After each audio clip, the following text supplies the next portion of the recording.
দর্শক, পেশোয়ার জালমি ও লাহোর কালান্দার্সের ম্যাচে যারা হারবে তারাই বিদায় নেবে পাকিস্তান সুপার লিগ পিসিএল এর চলতি আসর থেকে।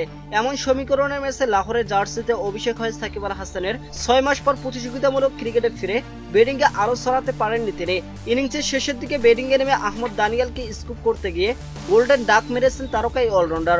দর্শক, বোলিংয়েও দিনটা ভালো যায়নি সাকিব আল হাসানের। ইনিংসের পঞ্চম ওভারে বোলিং করতে এসে মাত্র 5 রান দিয়েছেন বাংলাদেশের স্পিনার। নিজের দ্বিতীয় ওভারে 2 ছক্কায় সাকিব আল হাসান খরচ করেছেন 14 রান। সব মিলে 2 ওভারে 18 রান খরচ করেছিলেন উইকেট শূন্য। দর্শক, সাকিবের এমন মলিন দিনেও জয় পেয়েছে লাহোর। আগে ব্যাটিং করে ফখর জামানের হাফ সেঞ্চুরিতে 149 রান তোলে তারা। বৃষ্টি বিঘ্নিত দিনে 13 ওভারে 150 রানের লক্ষ্য তারায় ব্যাট হাতে ব্যর্থ হয়েছেন সাইম আইয়ুব। দর্শক, মোহাম্মদ হারিস ও বাবর আজমরা পেশোয়ারকে 16 রানে হারিয়ে পিসিএল সেরা 4-এ জায়গা করে নিয়েছে লাহোর। দর্শক, রাওয়ালপিন্ডিতে জয়ের জন্য 149 রান তারায় শুরুটা ভালো হয়নি পেশোয়ারের। ইনিংসের দ্বিতীয় ওভারে আইয়ুবের উইকেট হারায় তারা।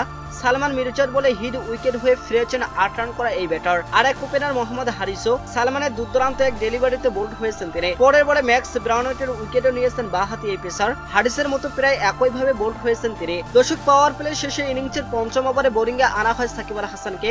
নিজের করা প্রথম ওভারে মাত্র 5 রান দিয়েছেন বাংলাদেশের এই স্পিনার।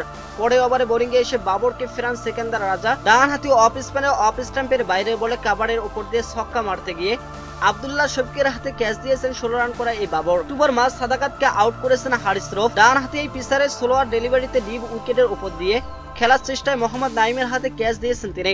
পরে ওভারে বোলিং এসে দারুণ এক ডেলিভারিতে আব্দুল্লাহ সামাদকে বোল্ড করেছেন শাহিন আফ্রিদি। ইনিংসের 10ম ওভারে আবার বোলিং এ আনা হয় সাকিব আল হাসানকে। দর্শক, সেই ওভারে বাঁহাতি স্পিনারকে 2 ছক্কা মেরেছেন দানিয়াল। যদিও বাকি 4 বলে মাত্র 1 রান নিতে পেরেছেন তিনি। দর্শক, সব মিলে সেই ওভারে 13 রান দিয়েছেন সাকিব আল হাসান। 2 ওভারে 18 রান খরচ করেছেন বাংলাদেশের স্পিনার। পরের ওভারে দারুণ এক ডেলিভারিতে দানিয়ালকে বোল্ড করেছেন সালমান। শেষ পর্যন্ত 123 রানে থামে পেশোয়ার। এর আগে টস হেরে ব্যাটিংয়ে লাহোরকে দারুণ শুরু এনে দেন নাইম ফখর। তাদের দুজনের ব্যাটে দ্রুত রান তুলতে থাকে লাহোর। ইনিংসের চতুর্থ পাওয়ার প্লে শেষ ওভারে নিজের প্রথম উইকেট হারায় তারা। দর্শক, ড্যানিয়েল শামসের স্লোয়ার ডেলিভারিতে ডিপ মিড উইকেটের উপর দিয়ে খেলার চেষ্টায় সামাদের হাতে ক্যাচ দিয়েছেন নাইম। দর্শক, 3-4-1 ছক্কায় মাত্র 10 বলে 12 রান করেছেন ডান হাতি ওপেনার। দারুণ ব্যাটিংয়ে হাফ সেঞ্চুরি তুলে নেন আর এক ওপেনার ফখর। দর্শক, এদিন 3-এ নেমে সুবিধা করতে পারেনি আব্দুল্লাহ শফিক। 4 বলে 5 রান করে আউট হয়েছেন আলী রাজার বলে। পরবর্তীতে জুটি করে তোলার চেষ্টা করেন পেরেরা ও ফখর। দর্শক, দলের রান 100 পেরিয়ে যাওয়ার পর তাদের জুটি ভাঙ্গে রান আউটে লাহোরের হয়ে নিজের অভিষেক ম্যাচে 8 বলে 17 রান করেছেন পেরেরা। দর্শক, সেকেন্দার রাজা ব্যাট হাতে জোরে উঠতে পারেননি। আলী রাজার অফ স্টাম্পের বাইরে লাফিয়ে ওঠা ডেলিভারিতে উইকেটের পেছনে ক্যাচ দিয়েছেন রাজা।